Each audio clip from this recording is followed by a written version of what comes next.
Everybody, thank you for joining us again for another episode of the Pursuit of Purpose podcast. I'm Rob. I'm Chuck. And today we have with us Robert Hyatt. Robert Hyatt. And Robert Hyatt has a very special connection to this show. He's actually the third interview in a special series that we didn't know we were going to make. Right. It was totally unexpected, and I'm going to use a big word. It was extemporaneous. Oh, nice. Yes, Man. it developed organically. And we are very proud to have you with us today. Yes. If you would tell the audience your connection to the other guests, there are two that you're connected to from our show. So you put me on point, and I don't remember the it's okay. I'll help you with his name, but he was a patient of Dr. John K. Graham. That's the one I want you to really talk to. So y'all interviewed him, and he revealed Dr. Graham to you, and then Dr. Graham, through his interview, spoke about my case with him and many years ago. And so we've kept a connection, and Dr. Graham has been in touch with me since then. And you got in touch with me. And so kind of full circle to make it back around to me. But well, to give you a little follow up on that, the trinity of connection that we have, we did an interview with a very close friend of mine, Chad Hammett, who is a doctor here in the Southeast Texas area. Okay. His practice, he's a part of a group called Beaumont Internal Medicine and Geriatric Associates. And he's one of the most preferred doctors in the area.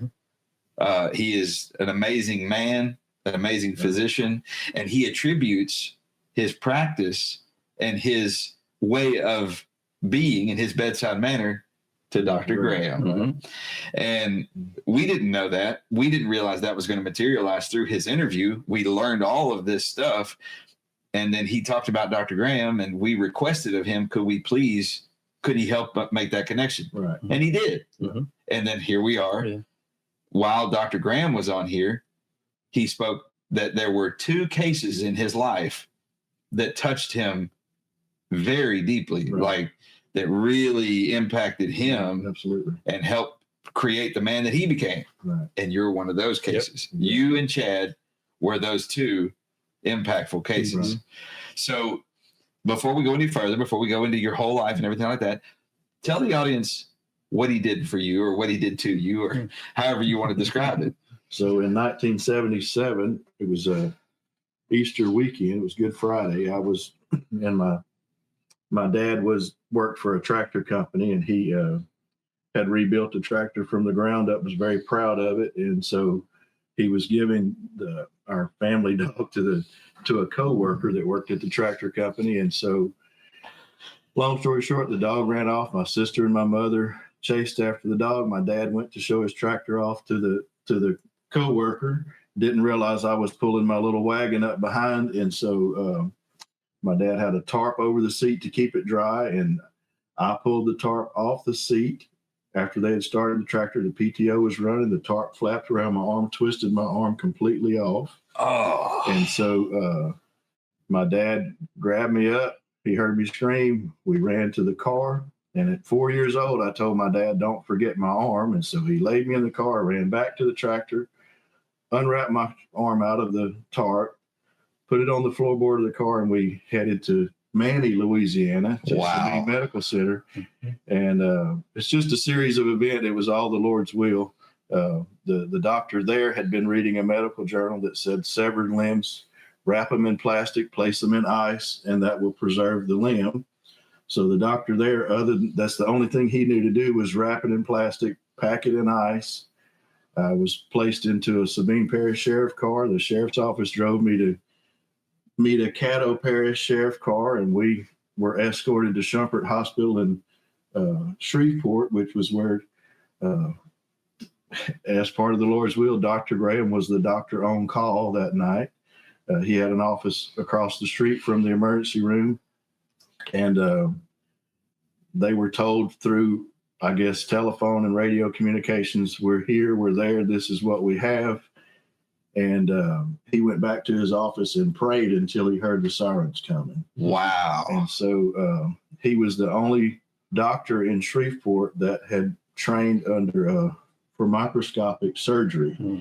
And so we just so happened to be arriving with a patient that was needing microscopic surgery for hours, and he's the only doctor in Shreveport that does that, and he happened to be the doctor on call. That was, again, all the Lord's will, because there's no way those series of events could happen that the doctor in Manning has been reading about preserving limbs. The doctor in Shreveport is the doctor that's prepared for microscopic surgery. And so the other doctor there was Dr. Clint McAllister, and he was my bone surgeon. And so just a series of events that the Lord put together for a purpose. And that's kind of the pursuit of purpose we have here, is that Dr. Graham had to make some long hours that day to get all of the arteries and veins and tendons and all the things you have to put back together to work. And so he said, I've heard this story so many times in my life. I was only 4, so I hear more than I know more of what I've heard than what I've experienced. Yeah. But they said that everyone in that operating room was totally focused on my well-being that night. And they said whenever they finally released all the clamps for all the veins, that as the arm started getting pink coming down, that just a shout went up in that operating room. It was a very special event. That's amazing. And so instead of just getting a normal discharge from Shumpert Hospital where they wheel you down and put you in your car, they actually did a Thanksgiving ceremony in the chapel. And so that was all organized through the hospital staff and Dr. Graham. And it's just been an impact on my life because of how the Lord used everybody that was involved that day. So, Indeed. And for many days. Many years. It's still used. Look where you are. Exactly. Yeah. And I believe that your testimony and you being here today, now I'm going to share something with you. When this show airs, when it's broadcasted, it's worldwide. Right. And your testimony will go into the ears and hopefully into the hearts of millions. So imagine the exponential reach. Right. That we don't know, at 4 years old and Dr. Graham back in 1977, there was no planning. There was no thought to this, but God knew. God knew. Yeah, absolutely.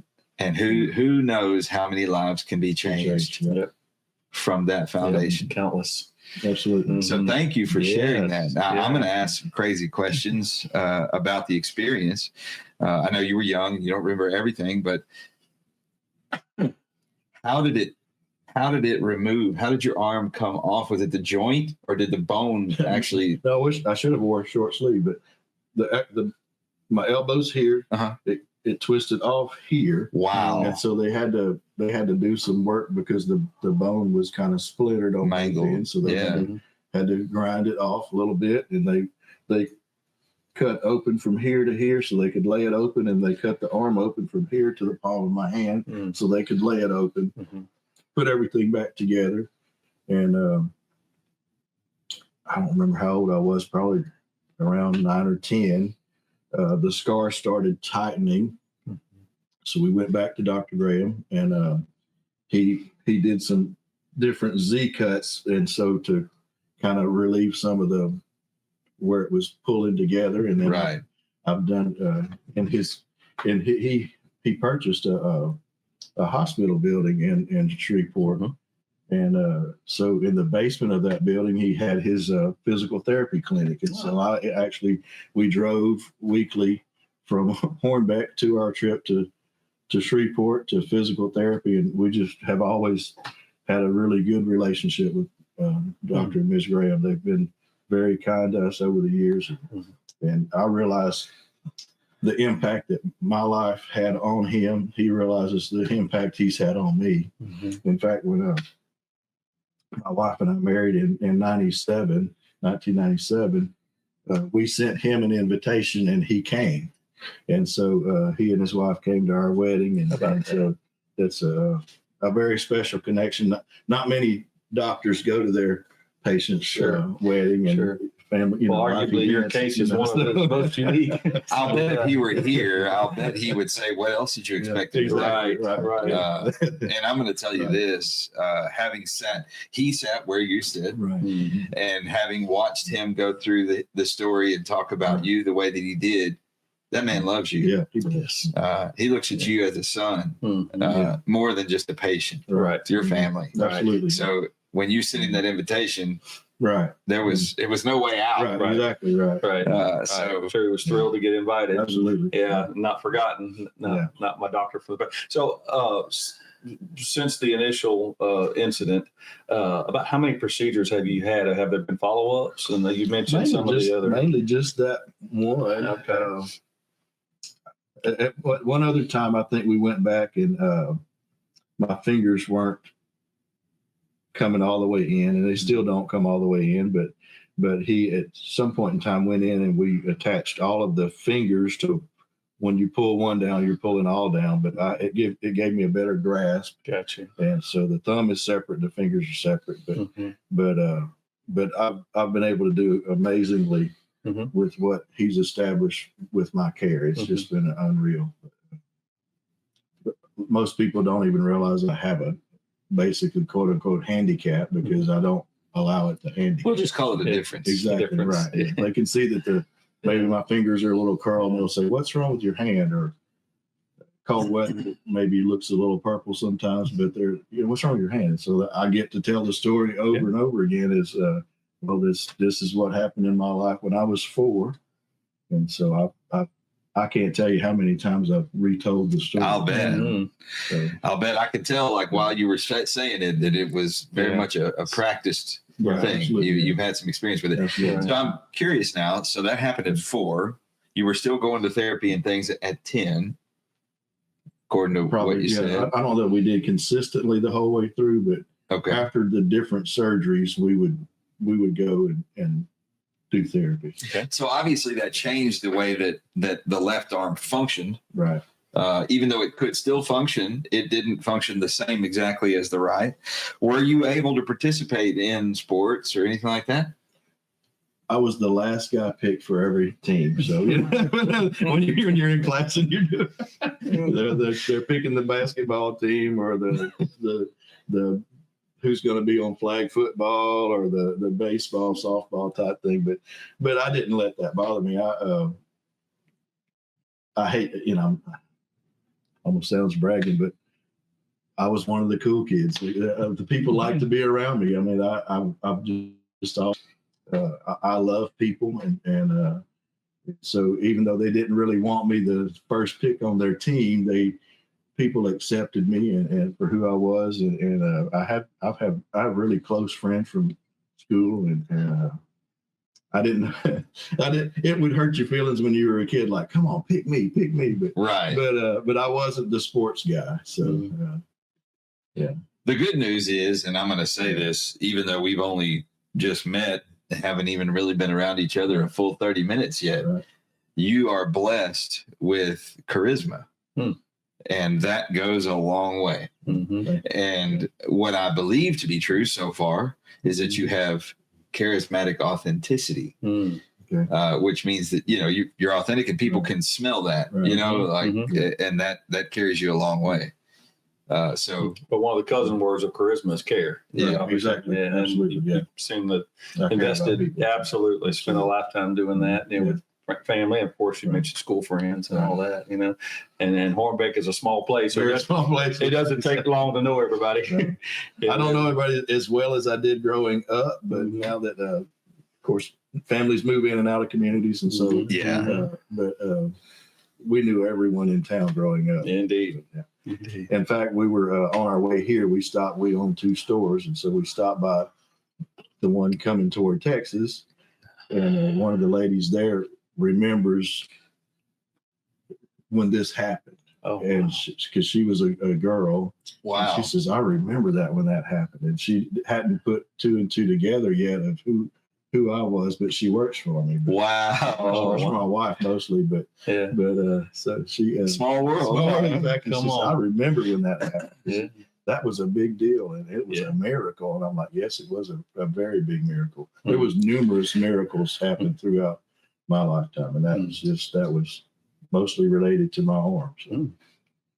That's pretty fascinating. So this happened so early in your childhood, before you ever started school. So were you treated differently? You know, we talk a lot in our show. We deal with a lot of things. We do a live show every Tuesday, and we get to talk about current topics and things.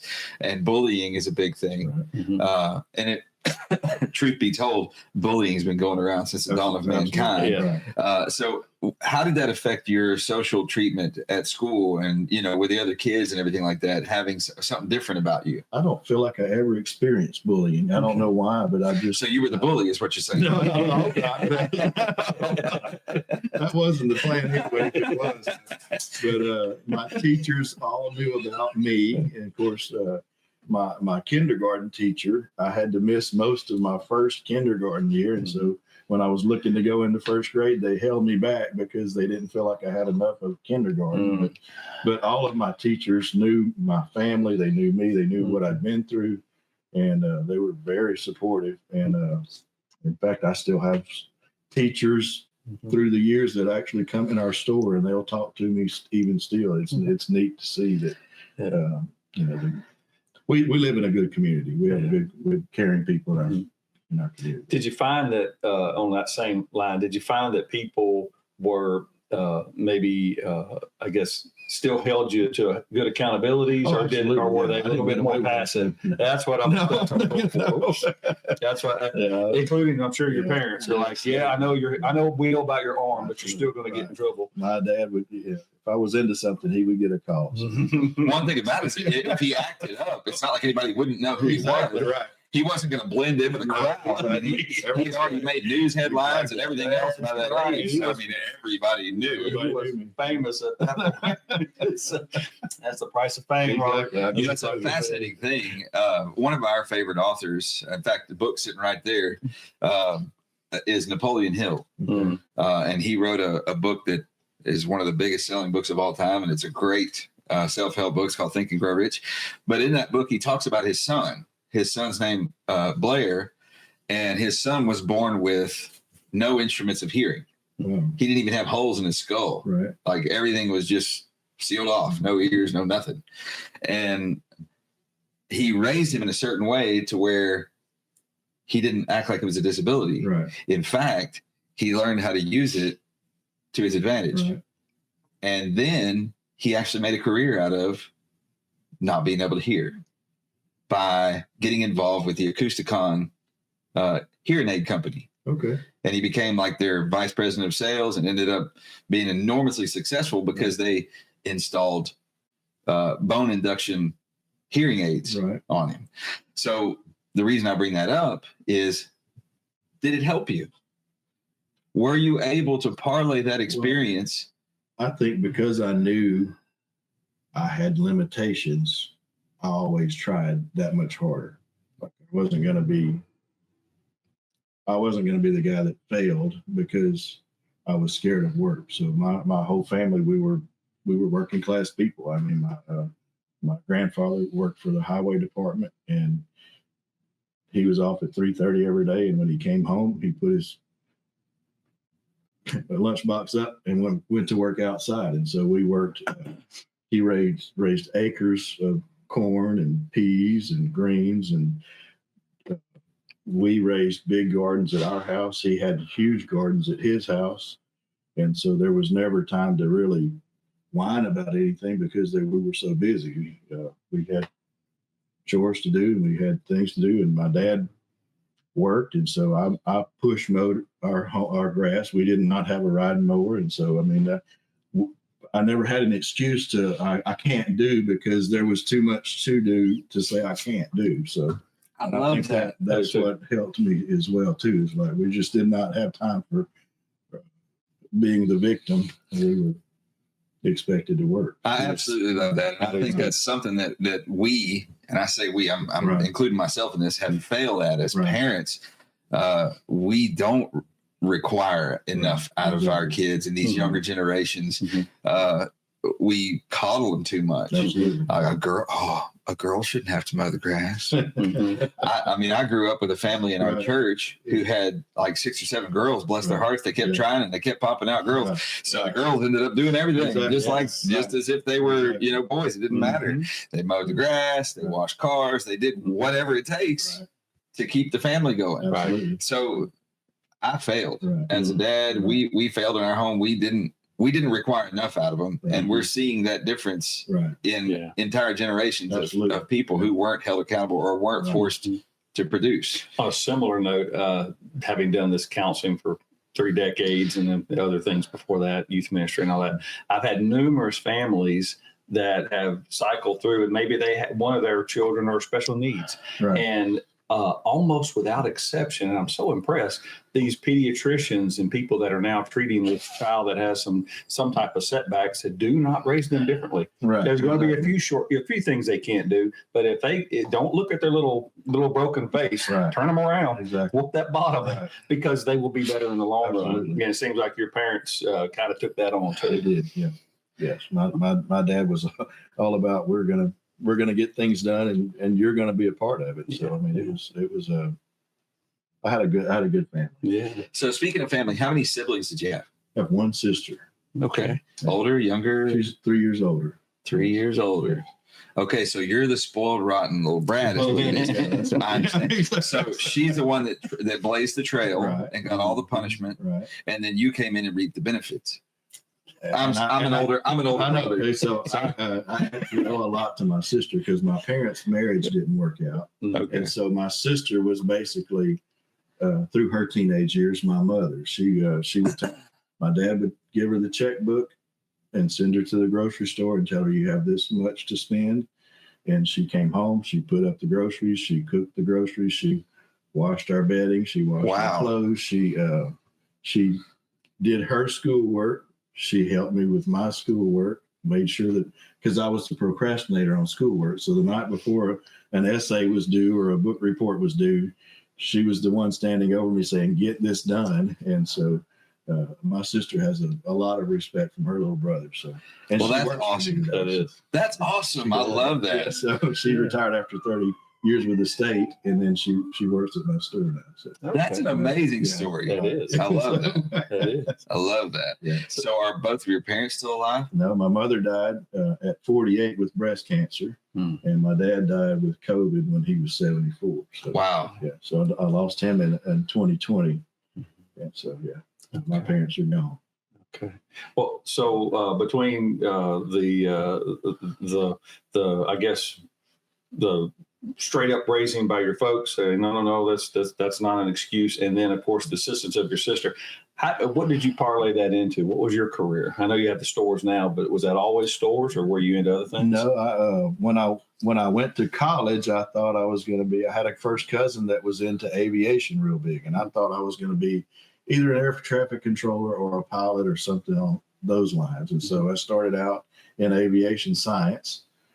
And my first semester at Northwestern in Natchitoches, my student job was at the police department, and I loved it. Yeah. This is wonderful. But I was just, I was a radio operator, dispatcher. And so I changed my major after my first semester, and I went into criminal justice. And so I finished my degree in criminal justice. And so I went to work for the state of Louisiana as a probation and parole officer because my sister worked for probation and parole.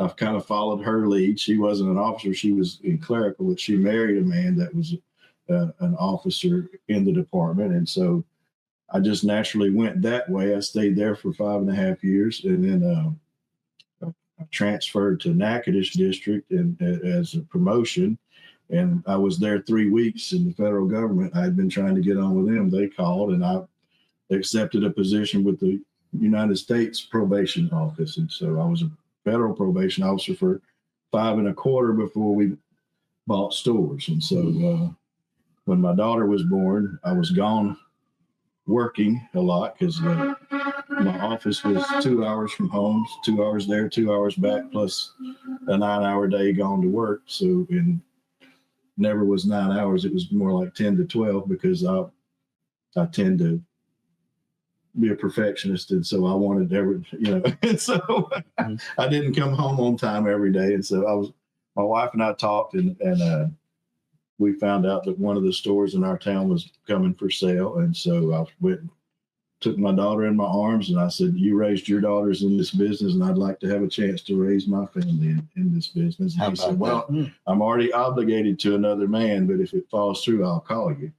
And so the deal fell through, and that's how we ended up owning another man's store that he and his wife had started. So you talk a lot about these stores. What kind of stores are they? What do they? What do you sell? They're both general stores, so we have gas and groceries. Okay. My store is the focus is hardware. We have a lot of hardware there, and my wife's the store we bought later was more of a tackle forward store. So we're more of a fishing and tackle store there, but we both have cafes inside and mostly just general store. We have animal feeds and groceries, gas, just the normal stuff that people need in the country. Is it in that Toledo Bend area? Right. Okay. Her store is closest to Toledo Bend, and so she gets all of the boater traffic, and then I'm basically quote unquote in town, but at the red light in town. And so I get all the school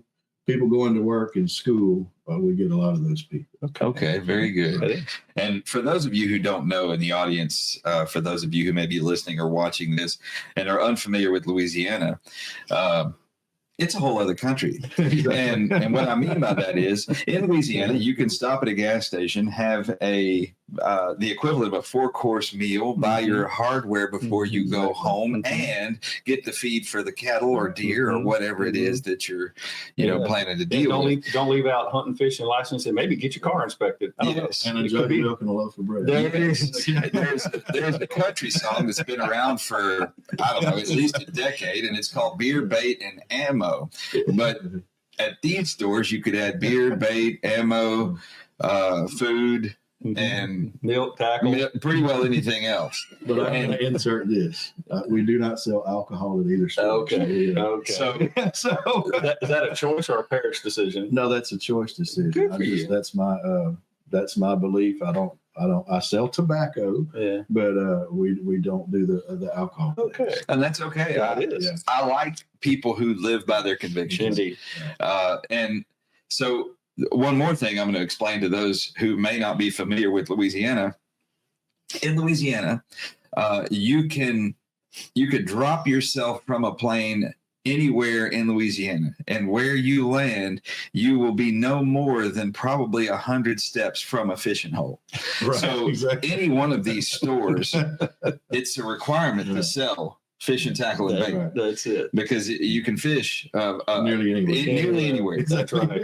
If you pull over on the side of the road in Louisiana and you see a ditch, there's probably fish in it. There might be crabs in it. You just never know, or there might be an alligator in there. Right. So there's something in there to eat. There's something in there to eat. If you got some hot oil and spatter, you won't go home. You ain't going hungry, right? That's right.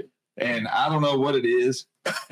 We don't live far from the border. Where our studio is, we're probably 40 miles from the Louisiana border. But as soon as you cross that border, those folks over there, these folks over there, could batter a car tire, and I need it. Tasty. Like I don't know what it is about it, but they got a gift over there. That's right. I've heard that in parts of your country over there, y'all eat Nutri-Rad and Hey.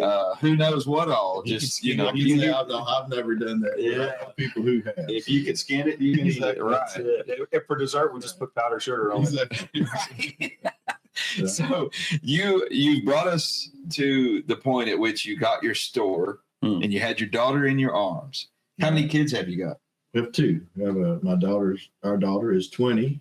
Our son is 18. He's a senior in high school, and our daughter's in college online. She's taking online classes instead of going off to college. Okay. Very good. Which has been a new evolution in our history. We all had to get on campus somewhere, whatever we were doing, but not anymore. Not anymore. Yeah, it's a fascinating thing. We talked about Napoleon Hill earlier, and one of his jobs that he did was working with correspondence colleges. Yes. Way back, 30s and 40s. Right. And that, evolved into what we have now is online school. Right. It's pretty fascinating. It is good for her, both of them. So what are they planning to become? Any idea? I'm trying to think. My daughter is her degree is geared toward lactation for mothers. Wow. So that's extraordinarily specialized. I didn't know that was a thing. And so So she's medical leaning. exactly. Yeah, okay. And then my son has still got to figure out where he's going. And so Me too. Yeah, exactly. Yeah. I'm going to declare a career here any minute. He knows he's going to college. Okay. But not really for sure yet where he's going to land at, which is fine at this age. It's fine because I went to college thinking I knew where I was headed. Mm-hmm. And then when I landed there, I found something totally different. Yeah.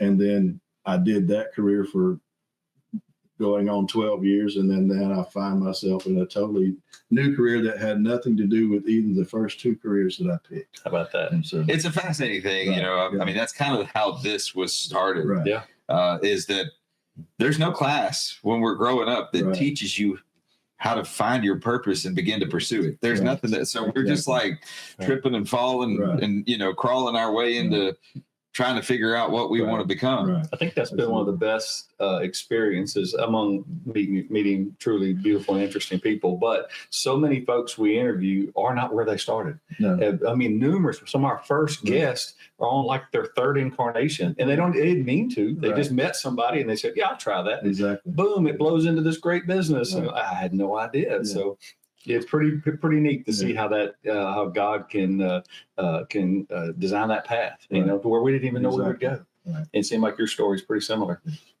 And we have no clue where the Lord will lead even beyond today. So, That's right. Yeah, That's he could change it. He could change it this afternoon or tomorrow. It's up Indeed. to him. That's right. Right. That's right. So go back a little bit. I'm going to draw you back to your childhood just a little bit to talk about this topic. When you were a kid, I don't know, say 14, 15 years old, what did you think you wanted to become? I don't know that I even gave it much thought. See, isn't that fascinating? That's not unusual. My father worked in a plywood plant, and so he was in the parts department. His previous career had been automotive parts, and so I knew I wasn't the automotive geek. I didn't like working on vehicles, and I still don't mechanic on anything because it becomes there's always parts left over. Mm-hmm. It works, but there's always parts left over, so I don't do that. Yeah. And then my mother, she worked at the local electricity office for a while. Oh, okay. And she worked at grocery stores and J.C. Penney for a while, and so there really never was like a set career that we were just focused on. So, I mean, I love it. That is the most common, normal, Absolutely. typical thing. Mm-hmm. So here's one for you. How did you meet your wife?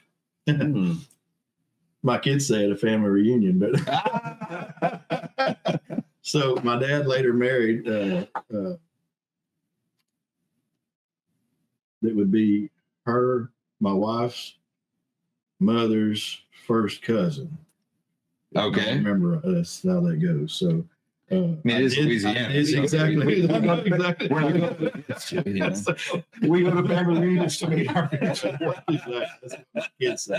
And I did go to one of their family reunions as a teenager, and I remember seeing her, but we weren't interested in each other at all at that point. And so I was in college, and my girlfriend and I in college broke up, and my stepmother said, "Hey, why don't you call Angela?" And I'm like, "Okay, I'll call Angela." So she gave me the number. I called, and our first date was at her church, which is where we still go to church today, where we got married at and where we serve. And so that's been a blessing. So it was kind of history from there. But it wasn't because she was a cousin, quote unquote. She was by marriage through my stepmother. Yes. What a built-in excuse for your children's bad behavior. Like, why did you do that? Well, I mean, y'all know y'all. We have a trunk. Our tree don't need pruning. We don't folks. have It just goes straight up. I love it. That's great. That is. What a beautiful story, though. Good for y'all. I love it. I love it. I hear you say that she wasn't interested in you at first. We neither one had any. I don't think any interest. So how did it begin? I out of the blue called her and we went to. She said, "You can come, but you have to." We came to church. I think she told me I had to go to church with her, so I think that's what it was. We just went to church, and so that was a bit of a deal maker breaker. I guess so. Okay. Yeah. But I was raised in church. She was raised in church, so it wasn't anything scary to me. I mean, I've been in church my whole life, so. So you didn't have to put the hard sale on. There was no convincing. It was just kind of a mutual, like. Actually, we dated for almost 3 years. Okay. And her dad finally asked her, "So are you guys going to get married, or what are y'all's plans?" And that's kind of when things started moving. When he asked, her dad father-in-law had to give a little push, like Robert. I was in his home every single day. I went so he was tired of feeding you. Absolutely, yeah. He was feeding his wife, two of y'all. Yeah, his wife cooked, and so I would go to work, come home, put my state car up or whatever agency I was with, and I would get in my vehicle and go to their house. And when it was time for everyone to go to bed, I got in my vehicle and went back to my house, and that's just how we did our days. There it is. He's like, I didn't raise one to take on another. Let's get this going. Are you going to do this or not? Yeah, you were eating his food, sucking up his bought air, and it was time for y'all to move on. Yes, right. Yes. It's about just making part of the family. It's not like it's going anywhere else. And he grew up in the same town I was from, so he knew I was good people. There you go. That's good. Right. So that's really good. They do sound like lovely people. Right. Yes, that's awesome. So I love the story from, what most people would consider a tragedy in your early childhood into a typical kind of back and forth about what your direction would be up, raising, like not knowing your direction as a career. Exactly. And then you find yourself in an entrepreneurial endeavor. Right. Here you are. So I'm going to ask you a question. I'm curious what your perspective is on this. Are you a success? I believe we are together because my wife and I own it together. That's a good answer. For those of you who don't know, she's in the studio. She's on the other side of the camera. Right. So what you saw was the fear of God in a woman. That's right. Exactly. Like smart man, right here. Say the right thing. I do have to say her father had his own construction business. Okay. She grew up in a home where they knew hard work. Yeah. And she knew what it took to keep a business going because her dad would work his equipment all day, work on it all night, get an hour or two of sleep, work his equipment all day, work on it all night. Yeah. And that's how he made a living. And she had two brothers. They were raised doing that. And so when we bought the first business, I had never ran a business. And so she's the numbers guru and I'm the details guru. So I can go in and tell if one of my staff is not wearing a hat or a hairnet or if things aren't just right. And she's the one that asks, well, what was the sales today? And I'm like, I didn't even look at that today. So, what a team. What a team. Yeah. That's great. I was busy doing other things. Sure. But for her being raised in what was essentially a self-employed home, that was she had the advantage on that. I did not have that advantage. Yeah. Well, you brought your talent. Exactly. You brought your thing. Exactly. Yeah. So how big is Hornbeck? Oh my. Is it over hundreds now? Oh yeah. I'm not really for sure how many are in the town now. But, I know I graduated with a class of 21. Wow. I was the valedictorian out of all 21 of us. And the year after, I think, had 46, if I remember right. So it kind of varies, but we were a kindergarten through 12th grade school. It still is, so it's not. We're not a huge area. Now, Anacoca is the next town we live in now, where our stores are, and it has a lot of students. They have a separate elementary school, high school, and and I don't know how many graduate in those classes now, but it's It's a Class B school, so Yeah, it's it's- probably I don't know if it's 100, but it's, Right, probably it's so, up yeah. in the upper dozens for sure. Yeah. I have a sister in Hornbeck, okay. and I didn't know I had a sister in Hornbeck until I was, in my late 30s. Okay. Yeah. But I do. Right. Mhm. So who knows? We may be cousins too. I mean, you just never know. What I was saying all that to say that when you grow up and live in a town that small, Mm. how can you avoid having connection, Right. to somebody by Exactly. marriage? It's Right. almost impossible. Right. Every now and then you got to kick somebody out of the town to Exactly. bring in some new Bring- blood, like you. I find it interesting. My parents had the same non-cousin connection. Exactly. Yeah. So by marriage, so By marriage. and I'm their only natural child. They have an adopted sister. Right. So that was the joke. Whenever I would mess up, like, yes, It's because that's from mixed blood. Yes. you're a purebred. There you go. There you go. So purebred. I'm a purebred. We do share similar red dirt. My family is from Pleasant Hill, and I live in that area. Yeah, so Hornbeck was my cut through. Right. Yeah, to get from Lake Charles all the He way. understands the inbreeding I completely. It's part of his understand. I family. understand it. Exactly. For sure, yeah. But anyway, it's beautiful Yeah. country. I mean, Yeah. people up there are salt of the earth, man. Yeah.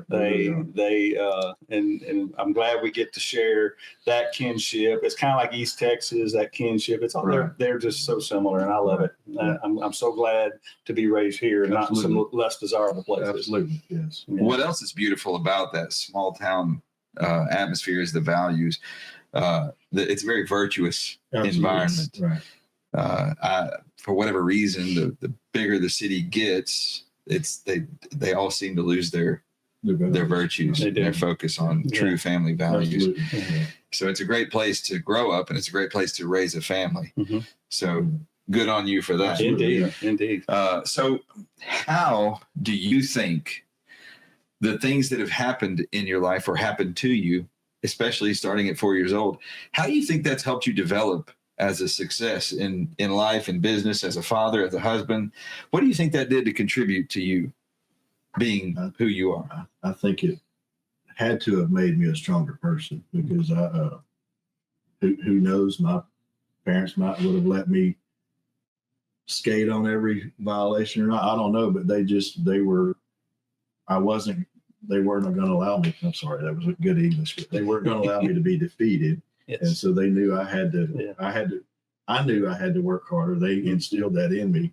If you're going to make it, you have to be not scared to work. Indeed. Not feel sorry for And my- yourself. Yeah, Those exactly. things, And my yeah. grandparents were godly people. I mean, you talk about Dr. Graham. I remember my grandparents mentioning Dr. Graham in their prayers because he was Wow. treating me. My dad would mention Dr. Graham in his prayers, and I grew up. We had family devotion. We would study our Bible together and pray at night, and so. I just remember that so many times they mentioning Dr. Graham in their prayers because he was still treating me, still caring for me. And our church banded around us and they prayed for Dr. Graham, and they knew That him is by amazing. name. That And is. so they were very supportive people, That's beautiful. and they were hardworking people. And so my grandmother never went to work a day in her life, but like I said, we had big gardens. We had our own beef killed every year. And so we were packaging, and we killed our own chickens and Mhm. processed them ourselves and put them in the freezer. And so I was part of all of that growing up. So Yeah. it was a very good experience that my children have even missed that. I don't think they've ever seen Dad kill a chicken, but and then go be brave enough to eat it after you kill it. But I witnessed that, watched it, and we had really good food growing up because my Right. grandmother was a great cook, my mother was a great cook, and so Right. it's just been a good life. I don't regret any of it. I don't think I would want to not have had the accident because sure it would have probably been easier, but it has allowed me to grow in ways that other people never got to grow. I love the way you put that. And too. that's why I asked the question the way that I did, was because so often we desire so strongly to avoid Absolutely. problems. Yeah. We want to avoid getting out of our safety zone because we think, what if this happens to me? What if this happens? Well, really and truly, that didn't happen to you. It happened for you. Exactly. It actually laid the foundation for the life you've built. And you, it's not likely that you'd have this life, this wife, this history, if that didn't happen. Right. What a blessing. It is absolutely a blessing. Yeah, what a testament now. And you're sharing it here and in this format. But I know you probably share it in other ways when people go through difficult times in y'all's community but you get to speak with authority, and say, this will actually turn into a blessing. Exactly. You just don't know it yet, and I know they don't hear it. If they hear you, they just don't fully embrace it, but they can because you speak with authority. Absolutely. And so good for you. That's awesome. Yeah. You're still in your version of ministry. That's good. Something that like I said, we read a lot of books. One of the books, one of the authors that we love, and some of the authors that we love are military authors, guys that have really been out there, and and one of the things that they like to say, it's a common phrase that they use, is embrace the suck. And all that means is take hold of the hard times because it's building you into who you're going to become, and you've done that. There you go. It's life is easy street the whole way through. You there's no room to grow. That's right. If someone's always doing it for you, you've done nothing. So well, in that same train of thought, how has things, in your opinion, how have things such as failures or setbacks been an asset to you in life? I hate to say it, but the Lord has just blessed, and I don't know that I can say very much has failed. I mean, I probably shouldn't say that, and maybe I should knock on your table. But I mean, I just we do have a sick daughter. My wife just said we have a sick daughter. We stay between doctors a lot. Okay. But even with that, is we try to tell her, hey, it's the Lord is building you. The Lord is preparing you for whatever journey you have ahead. Because she's only 20, and so.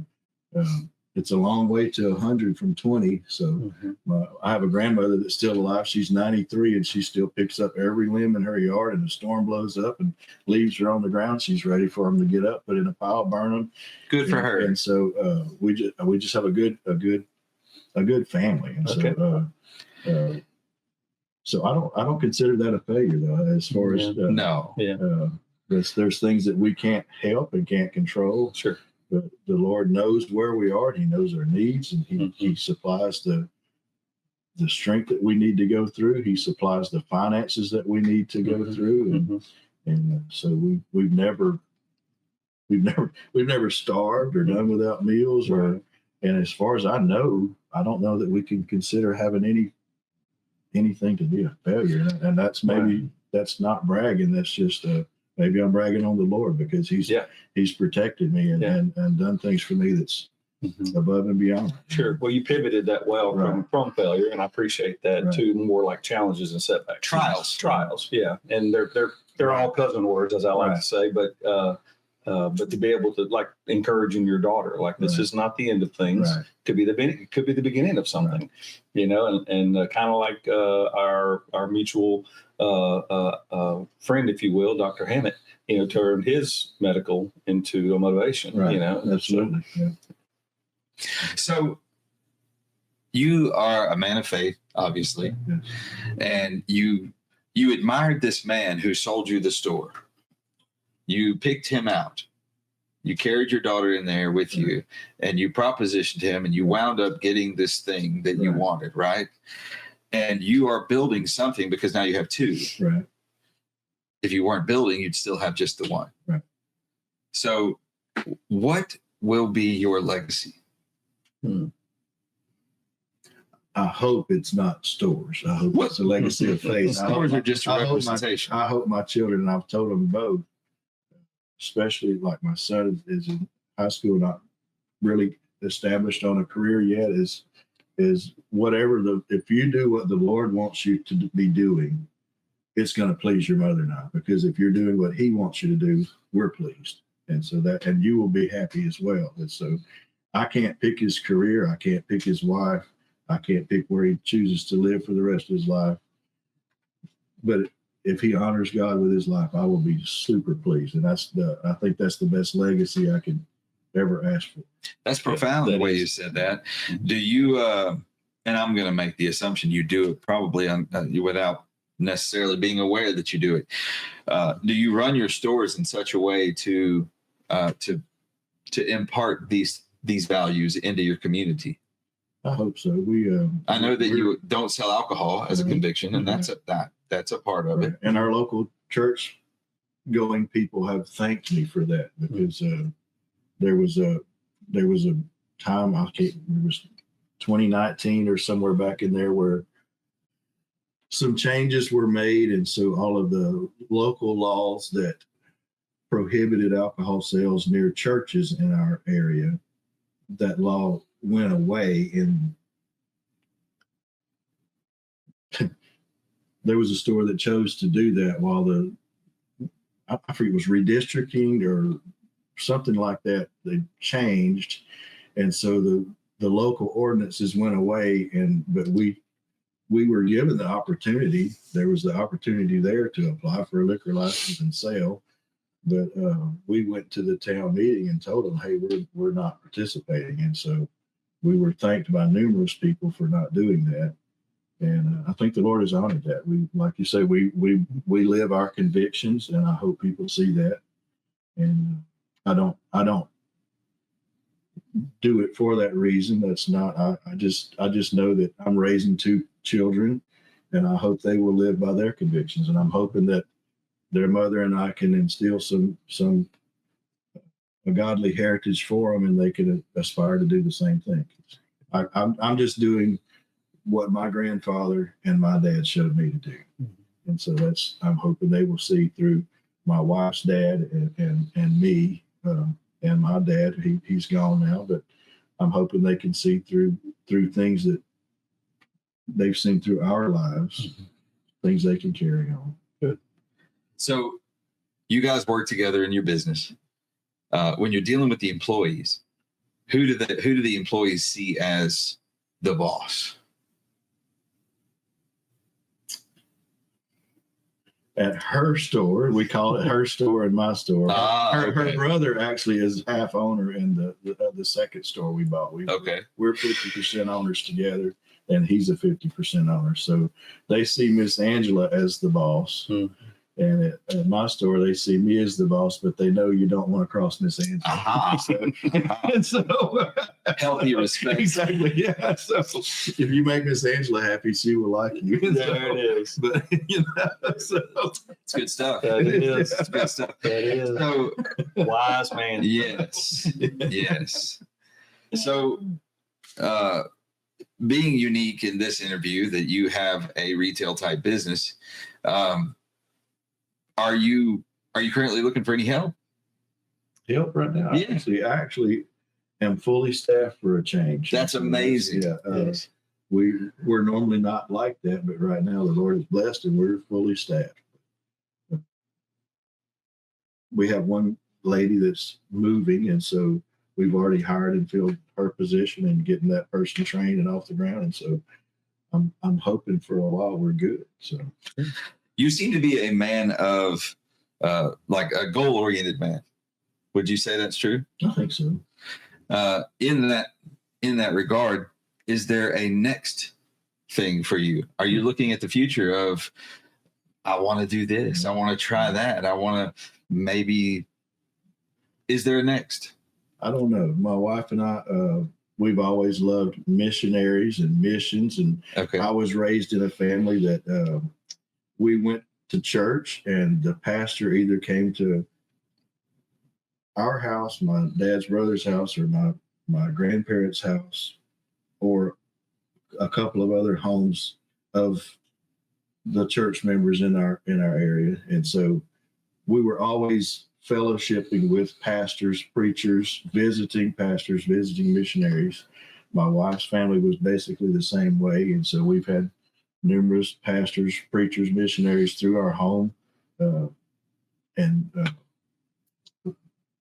we think at some point maybe we would like to go and travel and see different mission works that we've supported over the years, and just offer to be an assistance to them or help to them or just an encouragement, So don't know for sure that's where we're headed, but we're too busy at this point, quote unquote, busy to break off and do that. But we would love to do that. I think that's kind of our goal at some point, to be able to travel some and go see and just help and be an encouragement.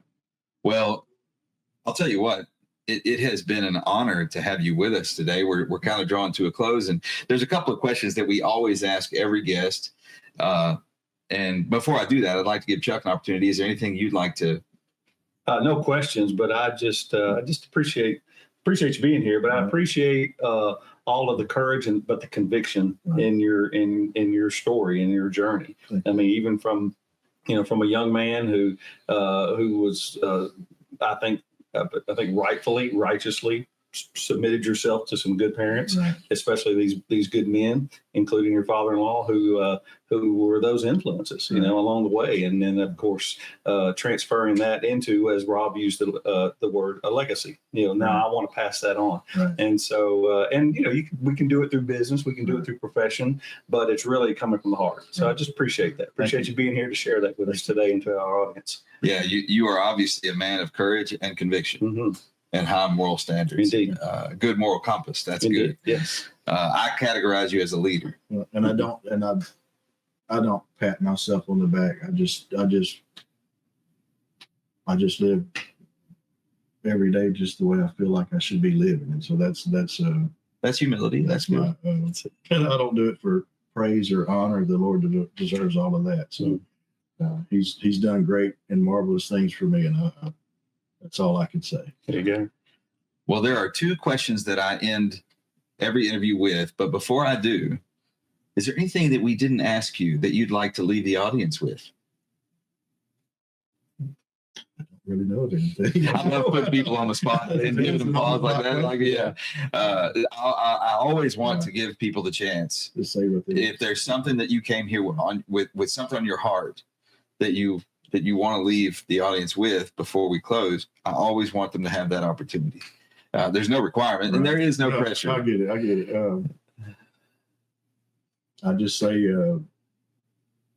the best life you can possibly live is to honor the Lord with your life. Wherever he leads you in doing that, just follow his lead, because you're going to go right if you're following him.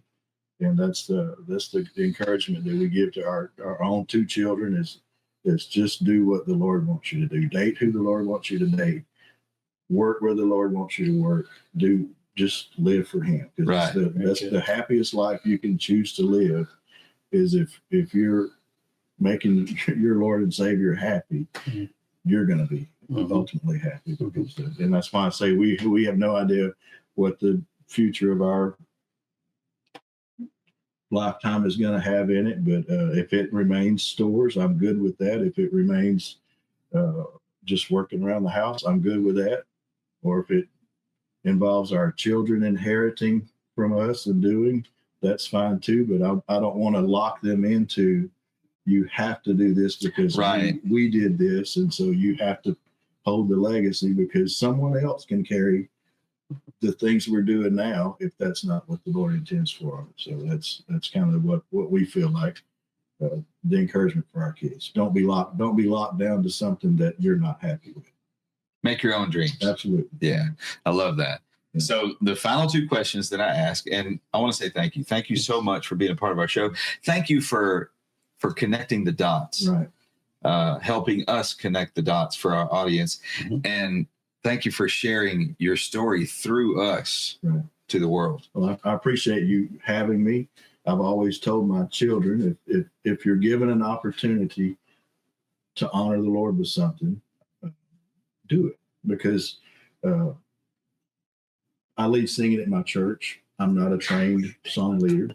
My dad wasn't a trained song leader, but for a period of time he did it. And I do a little devotion at our church. I've never been to Bible college or to a seminary or anything like that. But if the Lord gives you an opportunity to do for him, that's what you should do. And so I felt like when you called, I remembered immediately in my mind what advice I've given my children is like, don't turn that down because that's an opportunity. So take the opportunities the Lord gives you. I love that. And He will. Absolutely. Yeah. And He will. So that's why I'm here today, is because you gave me an opportunity to share something that the Lord's done for me in real life. Honestly, he did it all. He planned from the day the accident happened through the medical journey and to where I'm at today. And so that's my purpose for being here. The Bible says to be instant, in season and out. Right. And here you are. Right. So the last two questions, the first of them is, if someone out there in the audience is watching this show or listening to it, either way, and they're inspired by your story, and they can't live your life because they're not going to have their arm torn off, and they're not going to have, the same experiences, but they admire you. What advice might you give them? Just take whatever the Lord has put in your lap and work with it, because He's placed things in your life that's never been placed in my life. He's placed things in my life that's never been placed in your life. We all have struggles and obstacles and things to get around and go over and under, but you just have to figure out how to work with it and go with it. It's there for a purpose. You're here for a purpose, as Esther's show is. And so you just have to navigate and just do. Keep going forward. Absolutely. Thank you. I love that. I do too. Yeah. So my last question is my favorite question. All right. If you could go back in time and talk to your younger self, let's say about 17 years old, 16, 17 years old, and give yourself some words of profound wisdom, some advice, what would you say to your younger self?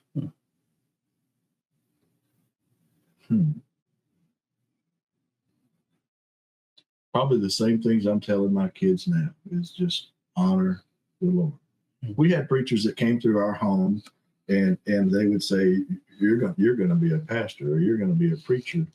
But I don't want a man to tell me this is what you're going to do. I want the Lord to tell me this is what you're going to do. And so I would just say, whatever the Lord has given you to work with it, and do the best you can with it. And because if you're doing the best you can with it, it's going to honor Him, and you're going to see growth in your own life. That's the only way you can do it, is just to work with what you have while you have it, and just honor the Lord.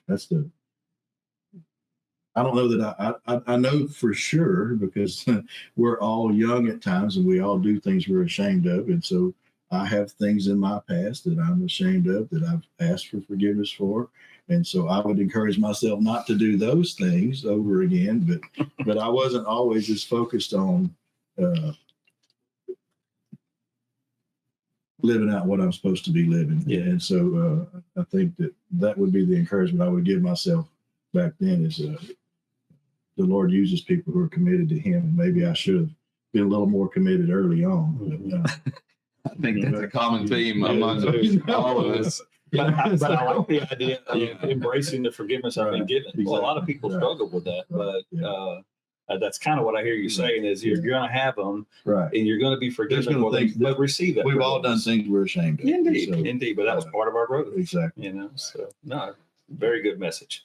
Well, I'll tell you what, I really feel it's a privilege to have had you as a guest on our show. Thank you. Thank you again for sharing your story with us and through us to our audience. It's much appreciated. I know it's going to inspire people. I just know it. Yes. And Chuck, do you have anything? No, just thank you. Thank you. And your wife, she's here in studio with us. We appreciate you, dragging him with you. Exactly. And no, we just appreciate your version of ministry to everybody. And you're doing it through a store, you're doing it through a few other things, but that just goes to show it doesn't have to be classic. It can be unique and it will work. So thank you for that. Thank you. Thank you both for inviting me and walking me through this little journey here, because this has been interesting. Thank you. Good. Well, we appreciate you. Yes. Everybody out there in the audience, thank you for allowing us to become a part of the pursuit of your purpose. I'm Rob. I'm Chuck. And today we've had with us Robert Hyatt. Thank y'all for being a part of our show, and we will talk soon.